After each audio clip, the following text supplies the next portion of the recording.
करण्याला एक नामी संधी स्वामींनी आपल्याला दिलेली. म्हणून आपण बरेच जण काही रात्रभराच्या सेवेमध्ये इथे उपस्थित होतात. काही सकाळी बरेच भाविक आलेले आहेत. सकाळी आपण भोपाळीनंतर सामुदायिक स्वामी चरित्र सारामृताचं केलेलं आहे.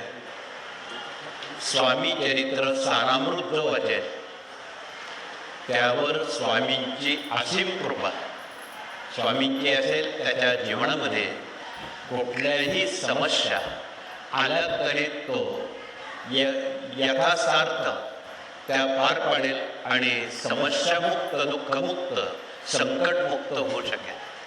आमच्या प्रतिनिधींनी स्वामी चरित्र सारामृताचा ओळख परिचय करून द्यावं.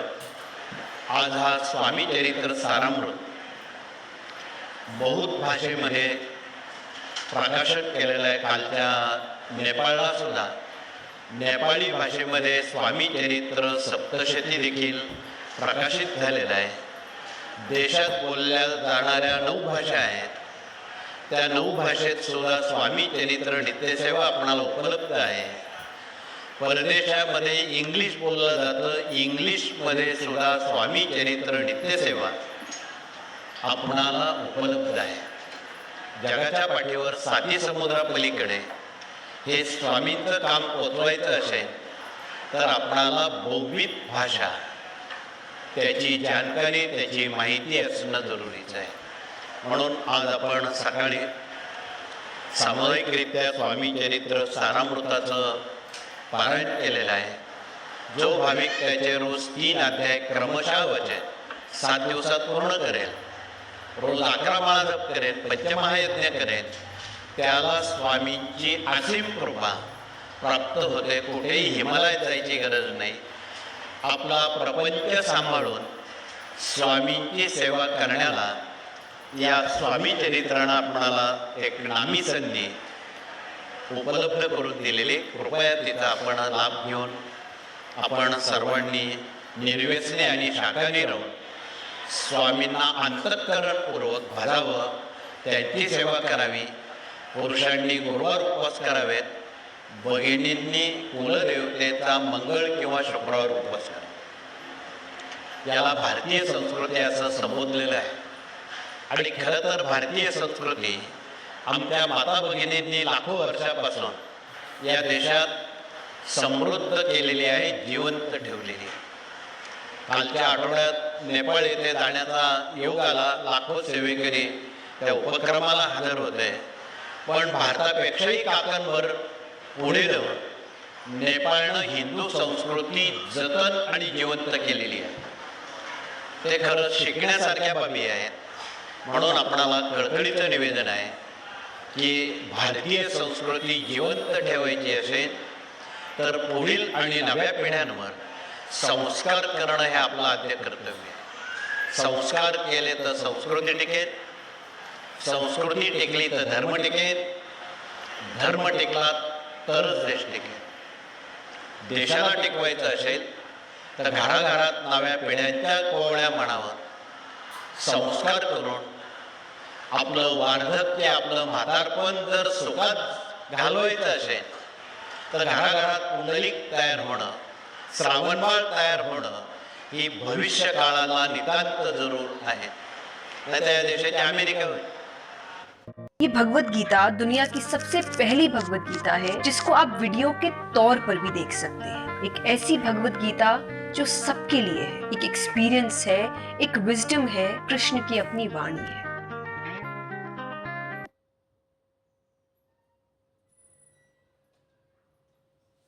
अनाया 30 बच्चों में सबसे ज्यादा चुप रहती है. 6 महीने में एक बार भी हाथ नहीं उठाया. काउंसलिंग जरूरी है. घर में भी बहुत कम बोल. म्हणून आपणाला निवेदन आहे भारतीयांना की आपल्या घरात पुंडलिक पुढील पिढी आणि श्रावणबाळासारखी झाली पाहिजे. हे काम या कार्यात आमचे गुरुजन प्रतिनिधी, त्यांचे समन्वयक प्रतिनिधी करतात. त्यांनी आपला परिचय देऊन गर्भसंस्कार प्रतिनिधी, शिशु संस्कार प्रतिनिधी आणि मूल्य शिक्षण प्रतिनिधी आलेले आहेत. त्यांनी आपला परिचय देऊन केवळ नवी पिढी घडवणे हा त्यांचा मूळ उद्देश आहे आणि हे वावगं आहे.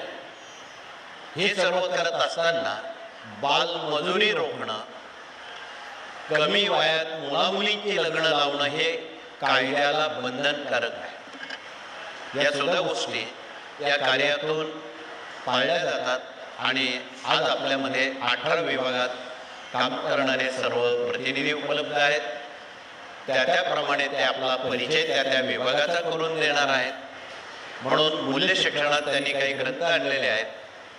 हे ग्रंथ वाचले तर शिक्षक पालक विद्यार्थ्यांना फार सांगण्याची गरज नाही.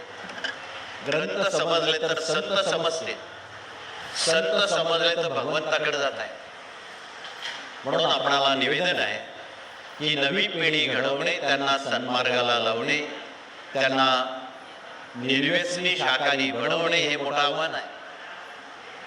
ते या विभागातून सातत्यानं केलं जातं. कृपया आमच्या गुरुजनांशी आपण विशेष संवाद करावा हे कळकळीचं आवाहन. पुढचा विभाग प्रश्न उत्तर आणि मार्गदर्शक प्रतिनिधी आलेले आहेत. त्यांनी देखील आपला परिचय देऊन आस्तमानपर्यंत, सूर्योदय ते आस्तमानापर्यंत जे भाविक या भूमीत येतील त्यांच्या सर्व समस्या या विभागातून सोडवल्या जातात. त्यांनी आपला परिचय द्यावा. या सर्व समस्यांची पाळंमुळं या कार्याला माहीत आहे. त्यात मुलामुलींची शिक्षणाचा प्रश्न आहे, विवाहाचा प्रश्न आहे, नोकरीचा प्रश्न आहे, आरोग्याचा प्रश्न आहे, मनशांतीचा प्रश्न आहे, शेतीचा प्रश्न आहे, व्यापाराचा प्रश्न आहे, अनारोग्याचा प्रश्न आहे. अशा कितीतरी समस्या. या सर्व समस्यांवर या ठिकाणी 18 विभागाच्या चाळणीनुसार ही आपणाला एक नामी पर्वणी या ठिकाणी मिळालेली आहे. तर पुढचा विभाग मुला मुलींची विवाह हा विषय ऐरणीवर आहे. तथापि विवाह मंडळानं आपला परिचय देऊन आलेल्या भाविकांना उपकृत करून बिना हुंड्यानं, बिना सोन्या नाण्यानं, अति अल्प खर्चानं मुला मुलींची विवाह अपेक्षित आहे. आता सध्या या विवाह मंडळाकडे 25 ते 26 हजार वधूवरांची नोंद झालेली आहे. म्हणून त्याचा अवश्य आपण लाभ घेऊन बिना हुंड्यानं, बिना सोन्या नाण्यानं, अति अल्प खर्चानं मुला मुलींची विवाह साखरपुड्यात करताना या कार्यानं अनेक एक पाऊल पुढे जाऊन शहीद जवान आणि आत्महत्याग्रस्त शेतकऱ्यांच्या मुलामुलींची विवाह मोफत करण्याचा संकल्प केलेला आहे. आणि कालच्या मे महिन्यात नाशिकला 51 मुलामुलींची विवाह ज्या कुटुंबात आत्महत्या झालेल्या आहेत त्यांना या कार्याने एक संधी दिली. आणि गेल्या 70 वर्षात या कार्यातून जेवढी विवाह झाली, आज तागायत एकही घटस्फोट हरकती झालेल्या नाही. म्हणून आपणाला निवेदन आहे की आपण गावागणिक, वस्त्यागणिक हे विवाह मंडळ पोचवावं. ऋण काढून सण करत बसू नका, स्पर्धेत उतरू नका. एखाद्या मंत्र्यानं किंवा उद्योगपतीनं जर आपल्या मुलामुलींची विवाह थाटामाटात पार पाडली असतील, त्या स्पर्धेत आपण डोकावू नका. ऋण काढून सण करू नका हा संदेश विवाह मंडळातून आपणाला सर्वांपर्यंत द्यायचा आहे. तरच हा देश सर्वार्थानं सुखी होईल. पुढचा विभाग कृषी प्रतिनिधी आलेले आहेत. आता खरीप हंगाम आहे. बियाण्याची आधी परीक्षा करा. त्यातले 10-5 दाणे एका प्लॅस्टिक पिशवीत योग्य ती माती टाकून ते रुजून बघा. सध्या खूप मोठं फॅड महाराष्ट्रात ते कपाशीचं बी असेल, सोयाबीन असेल, अजून कुठलं बियाणं असेल, मोठ्या कंपन्या शेतकऱ्यांना लुटण्यासाठी आणि फसवण्यासाठी बसलेल्या आहेत. अपनी जन्मतिथि बताइए. 31 जुलाई 1995. आपके ऊपर 20-25 लाख का कर्ज है, लेकिन ये आपको कैसे पता? कुछ नहीं, मैंने बस आपकी जन्म तिथि एस्ट्रो 99 पर डाली और एआई ने आपकी कुंडली पढ़कर ये बता दिया, जो बिल्कुल सच था। अब अगर इस कर्ज से छुटकारा पाना चाहते हो तो उपाय जानने के लिए एस्ट्रो 99 पर जाओ। अभी डाउनलोड करें एस्ट्रो 99 और पूछें अपना सवाल।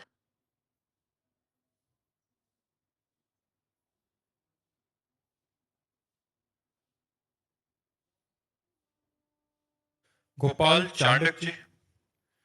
राधे राधे महाराज जी। महाराज जी, आप कह रहे हैं कि जैसे महाराज जी आपने बोला कि अभी वानियों का बहुत निरादर हो रहा है कि घर में लोग जानते ही नहीं है, तो आपने, क्योंकि आज लोग बहुत डिजिटल मोबाइल आदि का ही प्रयोग करते हैं, तो एक एप्लीकेशन बनाया जिसमें 800-900 वानियां उसमें प्रकाशित की गई हैं कि जैसे गीता प्रेस से जो भी वाणी मिलती है वहां उसको बसलेल्या आहे, त्यातलं 50-60% बियाणं उतरत नाही. कृपया शेतकऱ्यांनी ते बियाणं रुजवल्याशिवाय पेरू नये. आणि शक्यतो कंपन्यांचे बियाणं घेण्यापेक्षा स्वतःचेच बियाणे आपण तयार केले तर ही शोकांतिका बळीराजावर येणार नाही. गेल्या 50 वर्षात आज सगळ्यात सारे शेतकरी खरीप रब्बी हंगामाचे बियाणे स्वतः तयार करायचे आणि स्वतः त्याची काळजी घ्यायची. आता ही परिस्थिती हाताबाहेर गेलेली आहे. म्हणून कृषी प्रतिनिधींनी कृषी गीता दाखवावी. पाणी परीक्षण कसं करावं, बीज परीक्षण कसं करावं, माती परीक्षण कसं करावं यावर योग्य ती माहिती या अंकामध्ये दिलेली आहे. कृपया त्याचा आपण सहानुभूतीपूर्वक लाभ घ्या. पुढचा विभाग डॉक्टर लोक आलेले आहे. इथे सकाळपासून कॅन्सर रुग्ण मोठ्या प्रमाणात आले. त्यांचा दवा इथे उपलब्ध केलेला आहे. सप्तरंगी नावाचा काढा आणि त्याचं मूळ आहे. किती मोठा कॅन्सर असू देत, तो बरा करण्याची क्षमता या वनस्पतीची आहे. ज्यांना घशाचा कॅन्सर आहे त्यांना रानभेंडीचं मूळ मधात घासून प्राशन केल्यास, चाटण घेतल्यास 100% 3 आठवड्यात घशाचा कॅन्सर बरा होतो. ज्यांच्या पोटात गाठी आहे कॅन्सरच्या किंवा बाह्य अंगाला गाठी आहे त्यांनी वेखंड गाईच्या गोमूत्रात घासून गरम करून तो लेप शरीराला लावला. गाठी समाप्त होतात 8 दिवसात. पोटातल्या गाठी 21 दिवसात समाप्त होतात. बिना वेदना, बिना केमो, बिना शस्त्रक्रिया या साऱ्या गोष्टी करतायत. कुठली कापाकापी नाही, पण औषध मात्र कडू तुरट आहे. ते डोळे झाकून घ्यावं लागतं. एवढा अपवाद आहे. ते आपण ठरवावं घ्यायचं किंवा नाही. त्याला काही पथ्ये दिलेली आहे. कॅन्सरचा जो पेपर आहे त्यावर वांगी, वाटाणा, वालवड, मका, बाजरी आणि हिरवी मिरची हे इतरांनी सुद्धा वर्ज करावं, म्हणजे असे आजार आपल्यापर्यंत पोहोचणार नाही. म्हणून या साऱ्या बाबी तपशिलात ते आपण आमच्या प्रतिनिधीद्वारा ते समजून घेऊ शकतो. पुढचा विभाग या ठिकाणी वास्तुतज्ञ प्रतिनिधी आलेले आहेत. त्यांनी आपला परिचय द्या. वास्तुपण जोपासायचं आहे. त्या ठिकाणी तुम्हाला स्वास्थ्य, सौख्य, समाधान, आरोग्य या गोष्टी हव्या आहेत. त्यासाठी योग्य ती आपण दखल ज्ञानदान 1 ते 4 ग्रंथात दिलेली आहे. घरात बंद पडलेली घड्याळ, भिंतींना पडलेले तडे, फुटलेले भांडे, तुटलेल्या चपला, फाटलेले कपडे, घरात काळ्या रंगाचा दगड किचनला लावलेला किंवा अन्यत्र लावलेला तो कृपया नसावा. त्याला ऑइल पेंट पांढरा, पिवळा, हिरवा कुठलाही देऊ शकतो. तोडफोड करण्यावी. या साऱ्या बाबी आपण आमच्या प्रतिनिधीद्वारा समजून घेण्याचं प्रयोजन करावं. उद्या 16 जून स्वयंरोजगार मेळावा आणि विविध कंपन्यांच्या मुलाखती कृषी भवनात आयोजित केलेल्या. आमच्या कृषी प्रतिनिधींनी या मेळाव्याचं महत्त्व बेरोजगार किंवा ज्यांना नोकरीची गरज आहे, व्यवसायाची गरज आहे, त्यांच्यापर्यंत हा निरोप सांगावा, पाठवावा. म्हणून या साऱ्या बाबी आपण या कार्यातून सामुदायिक ऐक्य, सामुदायिक बांधिलकी, सामुदायिक सहजीवन हे स्वीकारणं क्रमप्राप्त आहे. तर पुढचा विभाग कायदेशीर सल्लागार म्हणून वकील आणि न्यायमूर्ती आलेले आहेत, त्यांनी देखील आपला परिचय द्यावा.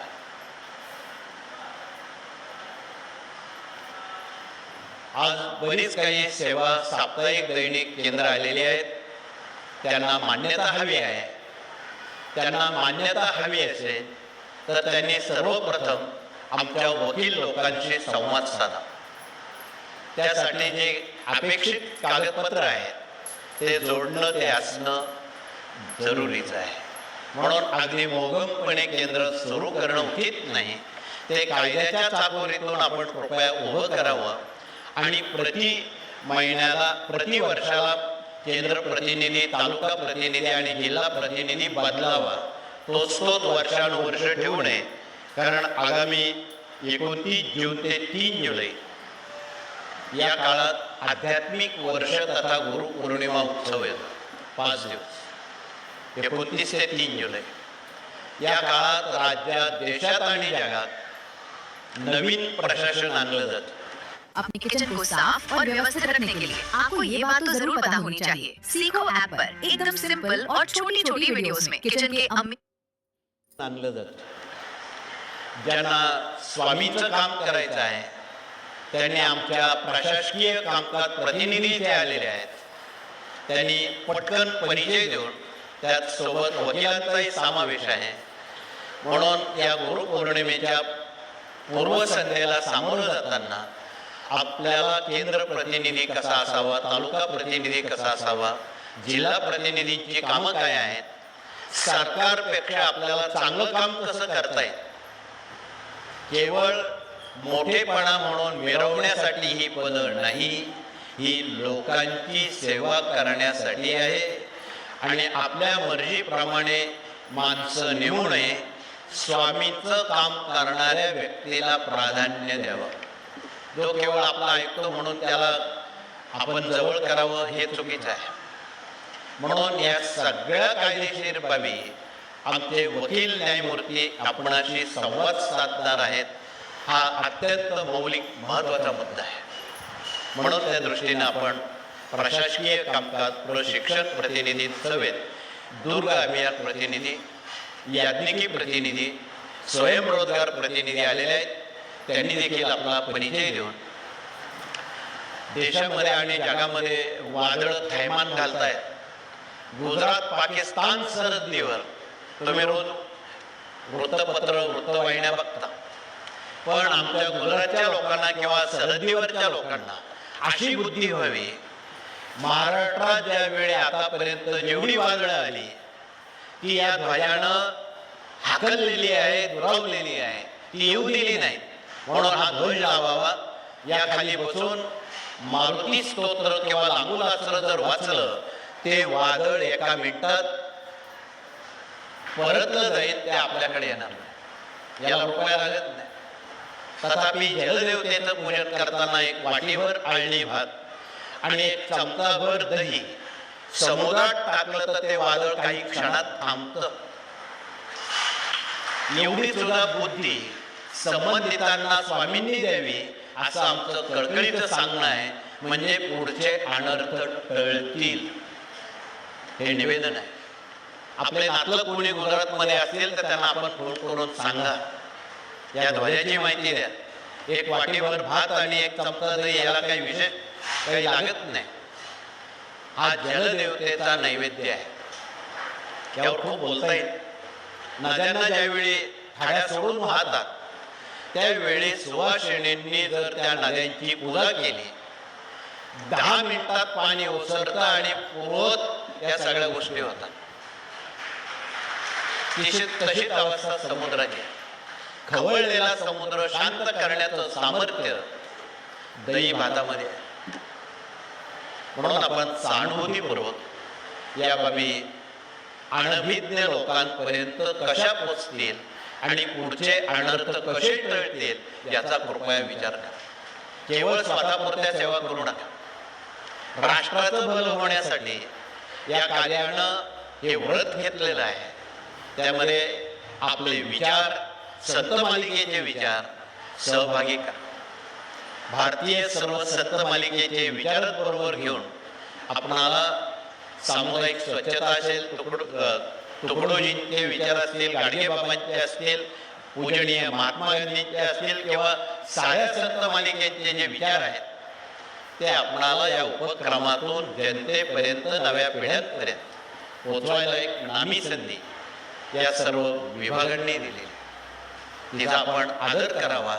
आपण गेल्या काही महिन्यात नद्या स्वच्छता करत होतो. त्यातही आपल्या सर्व भाविकांचा समावेश होता आणि आहे. म्हणून नदीमध्ये निर्माल्य टाकणं, कचरा टाकणं तथा सांडपाणी गटारगंगा सोडणं हा शाप आहे.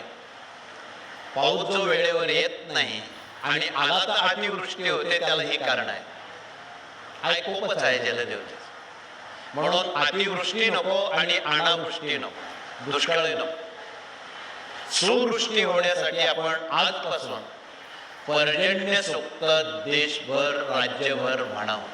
त्याला म्हणून 5-7 मिनिटं लागतात आपल्या नित्यसेवेत. ज्यांना देशाचं कल्याण करायचं आहे त्यांनी फावल्या वेळात यज्ञभूमीत आपला उपक्रम आटोपल्यावर याज्ञिकी प्रतिनिधी आपणाकडून एक 5-10 मिनिटं पर्जन्य सूक्त गाऊन घेणार आहेत, म्हणून घेणार आहेत. त्याचे आपण पुण्याचे वाटेकरी व्हावं हे निवेदन आहे. आता शेवटचा विभाग। ভাই আমার তো খুব টেনশন হচ্ছে ব্যাঙ্গালোরে গিয়ে সবাই ইংলিশ কিংবা কানাডাতে কথা বলবে আর আমি তো বাংলা ছাড়া কিছুই বলতে পারি না। তাহলে আজ থেকে ইংলিশ বলার প্র্যাকটিস শুরু কর, ধীরে ধীরে সব শিখে যাবে। কিন্তু কি করে তুই বল, আমি তো কালকেই বেরিয়ে যাচ্ছি, এখন তো ইংলিশ কোচিং ক্লাস জয়েন করারও সময় নেই আমার কাছে। ভাই স্পিকেক্স অ্যাপের সাথে প্র্যাকটিস করা চালু করে দে। তোকে শুধু তোর ফ্রি টাইমে 10 to 15 মিনিট প্র্যাকটিস করতে হবে আর এইভাবে তুই তাড়াতাড়ি ইংলিশ বলতে শিখে যাবি। এমন কি আছে এর? এই অ্যাপে একটা এআই টিচার আছে যে তোমার সাথে কথা বলবে আর তোমার কথাও শুনবে আর তোমার ভুলগুলো ঠিক করবে। এর থেকে তোমার কনফিডেন্সও বাড়বে আর তুমি তোমার অফিসে আশেপাশে সবার সাথে ইংলিশে কথা বলতে পারবে। থ্যাঙ্কস यार বলার জন্য। আমি এখনই স্পিকেক্স অ্যাপ ডাউনলোড করছি, ট্রেনিং প্র্যাকটিস স্টার্ট করে দেব।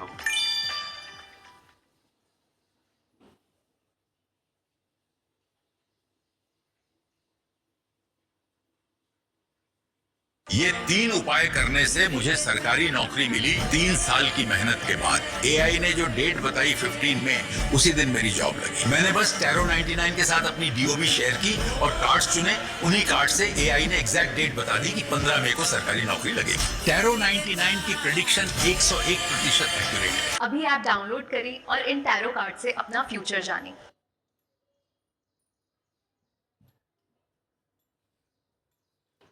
विभाग मराठी अस्मिता आणि भारतीय संस्कृती हा आमच्या माता भगिनींनी आज तागायत जिवंत आणि समृद्ध केलेला विभाग आहे. बऱ्याचशा भगिनी आज काही विदर्भातून आलेल्या आहेत, मराठवाड्यातून आलेल्या आहेत, कधीतरी बाहेर पडतात म्हणून त्या आलेल्या आहेत. त्यांच्यासमोर काही 2 प्रश्न आहेत. त्यांनी लेखी प्रश्न आमच्याकडे मांडलेत. त्यातला पहिला प्रश्न आहे कुटुंबातली व्यसनाधीनता. त्याचं उत्तर आहे रुद्रयंत्र. ज्यांना याचा सराव करायचा आहे त्यांनी समाधी मठात बसावं. तेथे रुद्र आवर्तन दिवसभरासाठी चालू आहे. शिकायलाही मिळेल आणि सेवाही होईल. हे रुद्रयंत्र आहे. यावर रुद्राक्षाची माळ आपण अर्पण करावी आणि त्यावर पाण्याचा अभिषेक करून ते तीर्थ साचलेलं ताटात जे तीर्थ आहे ते हट्टी, तापट, विकलांग, मद्यपी, धूम्रपी, मांसाहारी किंवा ज्यांना अनेक खोडी आहे असल्या लोकांना जर तुम्ही ते तीर्थ दिलं तर सुमटे वाचून खोकला जाईल आणि भविष्य काळात या सेवा जर तुमच्या घरात चालू असतील तर तुमच्या घरात एकही माणूस व्यसनी दिसणार नाही. कृपया त्यांचं आरोग्य चांगलं राहील आणि ते निर्व्यसनी राहतील. देवाकडे मागून मागून काय माग, एवढंच माग. म्हणून आपल्याला निवेदन आहे. दुसरा प्रश्न भगिनींनी अजून एक आणलेला आहे. डोक्यावर वाढणारं कर्ज. उत्तर आहे लक्ष्मी यंत्र. हे लक्ष्मी यंत्र आहे तथा श्री यंत्र आहे. यावर आपण कमळ गड्ड्याची माळ अर्पण करावी, कारण लक्ष्मीचं वाहन कमळ आहे आणि एवढी कमळ आपल्याजवळ रोज मिळणार नाही. डोक्यावर वाढणारं कर्ज म्हणून आपल्याला निवेदन आहे. दुसरा प्रश्न भगिनींनी अजून एक आणलेला आहे, डोक्यावर वाढणारं कर्ज. उत्तर आहे लक्ष्मी यंत्र. हे लक्ष्मी यंत्र आहे, तथाश्री यंत्र आहे. यावर आपण कमळ गड्ड्याची माळ अर्पण करावी, कारण लक्ष्मीचं वाहन कमळ आहे आणि एवढी कमळ आपल्याजवळ रोज मिळणार नाही. म्हणून कमळाच्या फुलातून प्राप्त झालेलं बी त्याची केलेली माळ त्याला कमळगड्डा म्हणतात. ही माळ आहे. ती माळ त्यावर अर्पण करावी. दुसऱ्या हातात तुळशीची माळ घ्यावी आणि या तुळशीच्या माळेवर विष्णू गायत्री, लक्ष्मी गायत्री, कुबेराचा मंत्र, व्यंकटेश स्तोत्र आणि श्री सूक्ताचं पठण करा. आणि प्रति पौर्णिमेला एक वाटीवर प्रसाद शेऱ्याचा बनवावा. ही मराठी 5 अध्यायाची पोथी बाळगावी आणि त्याचा नैवेद्य दाखवून ही 5 अध्यायी पोथी जर आपण वाचली तर साधारण 20 ते 30 मिनिटात घरचे घरी भगिनी स्वतः सत्यनारायण करू शकतात. तथापि ज्या भगिनी स्वतः सत्यनारायण करतात त्यांनी हात उंच करावेत. सुमारे 50-60% हात उंच आहेत. उर्वरित हात वर नसणाऱ्या भगिनी नव्या आहेत. मग त्यांना कोण सांगेन?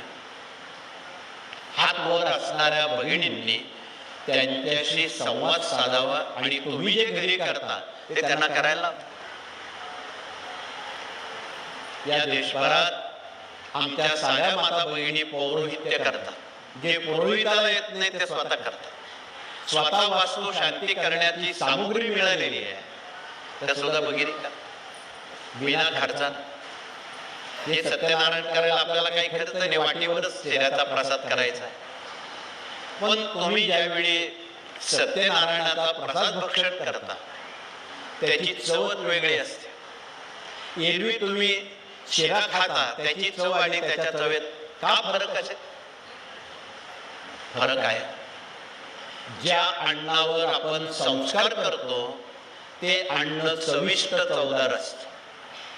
म्हणून आमच्या साऱ्या भगिनींनी स्वयंपाक करता करता मन प्रसन्न ठेवून पायात चपला किंवा मोबाईल किंवा टीव्हीचा वापर त्यावेळी टाळावा आणि मनोभावे जर स्वयंपाक केला त्या स्वयंपाकाची चव आणि स्वयंपाक करता करता श्री स्वामी समर्थ जप केला, प्रसंगी 4 माणसं जरी पाहुणे आले तर स्वयंपाक कमी पडत नाही. याला काही पैसे लागत नाही जप करायला. तुम्ही करून बघा, काय अनुभव येतो ते इतर भगिनींना सांगा. म्हणून हा संस्काराचा महिमा आहे. संस्कार हा अत्यंत या देशाचा आत्मा आहे. म्हणून साक्षरतेला, शिक्षणाला, कर्तृत्वाला संस्काराची गरज आहे.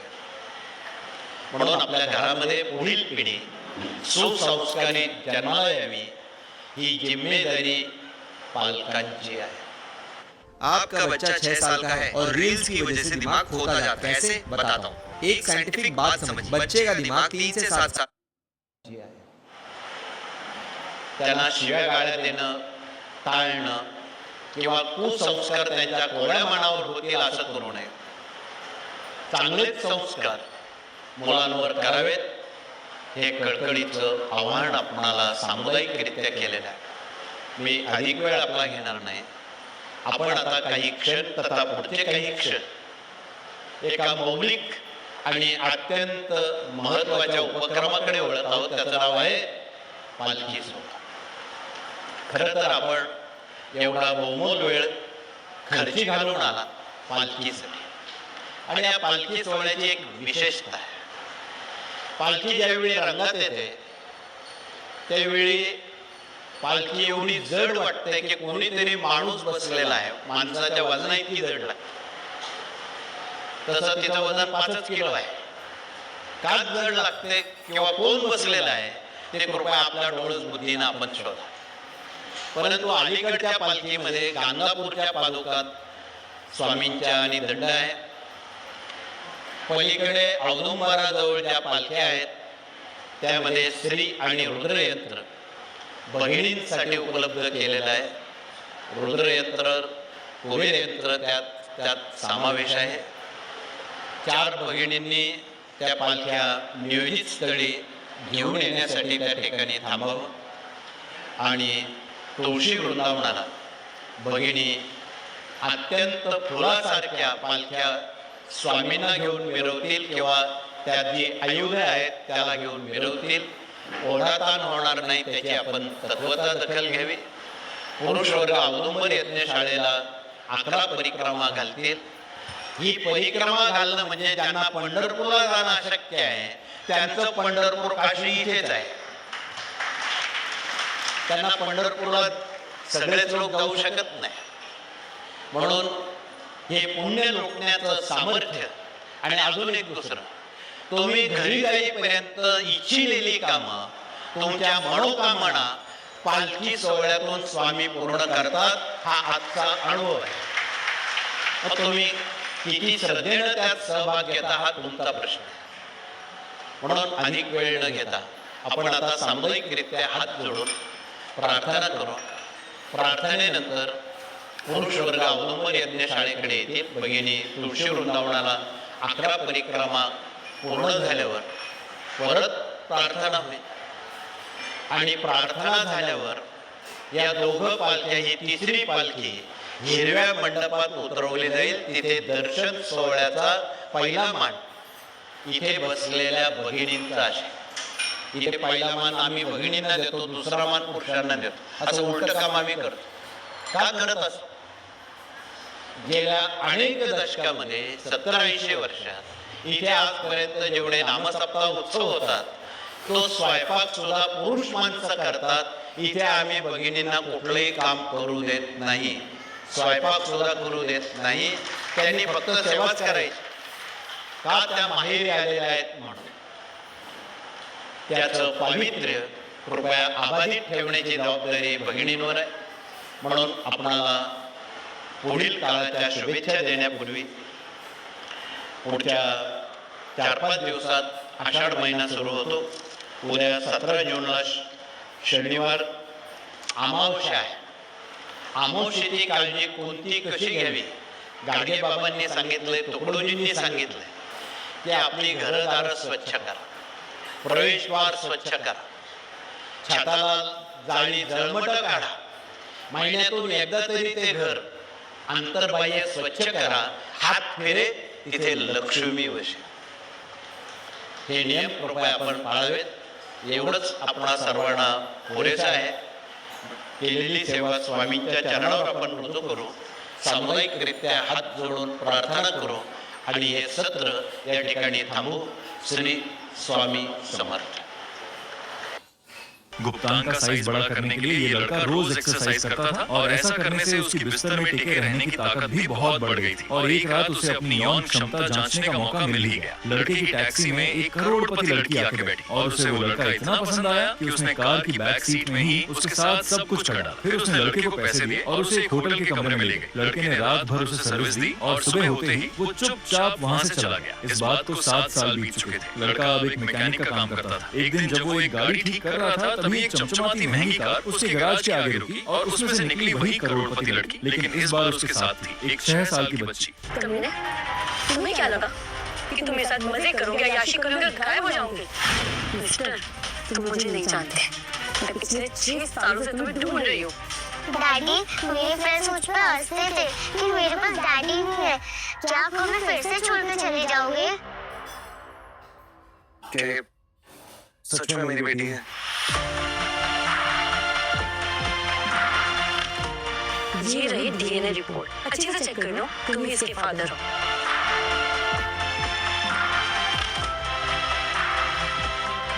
Congratulations, ये तुम्हारी बेटी है. तुमने मुझे पहले क्यों नहीं ढूंढा? इतने साल बाद क्यों आई हो? क्या कहा तुमने कि मैंने तुम्हें पहले क्यों नहीं ढूंढा? एक मिनट, क्या तुम्हें याद भी है कि पिछले 6 सालों में तुम कहाँ कहाँ थे? कभी टैक्सी ड्राइवर, कभी कुक, कभी लेबर, और अब एक मैकेनिक। कहाँ ढूंढती मैं तुम्हें? कैसे ढूंढती? ओह गॉड, तो ये है वो लड़की जो पिछले 6 साल से मेरे पीछे पड़ी थी। अब मुझे लग रहा था कि दुबई के गैंगस्टर्स हैं। अरे फिर भी कम से कम एक बार तो मिलती। What? इधर उधर मुंह मारते मारते दिमाग खराब हो गया क्या तुम्हारा? कैसे कहाँ ढूंढती मैं तुम्हें? जब भी मुझे लगता कि मैं तुम्हें पकड़ लूंगी, तुम भाग जाती। अरे बाप रे, ये तो बहुत गुस्से वाली है।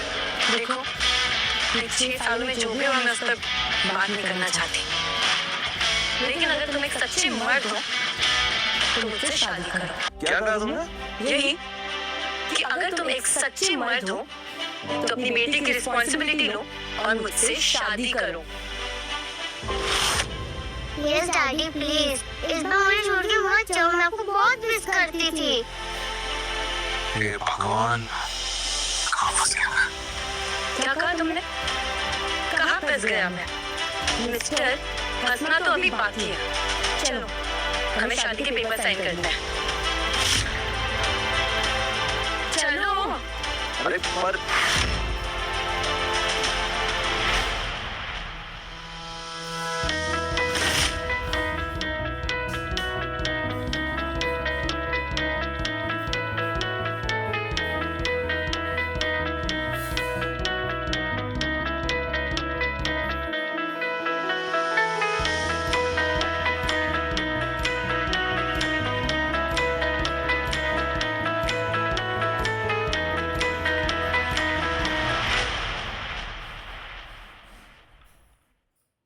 मेरे पास भी डैडी है।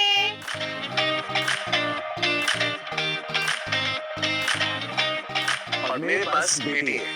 You're the best daughter in the world. I am the best daddy in the world. I love you. Thank God, अब वामिका की देखभाल के लिए करण है। अब मैं अपनी कंपनी पर फोकस कर सकती हूँ।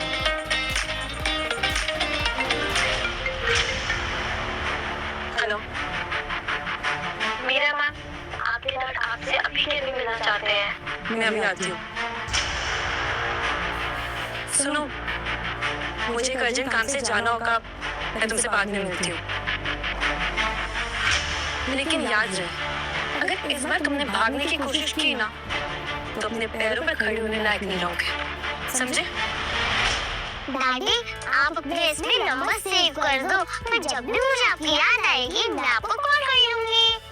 Of course, बेटा। I love you, Daddy. चलो स्वीटी, लेट्स गो।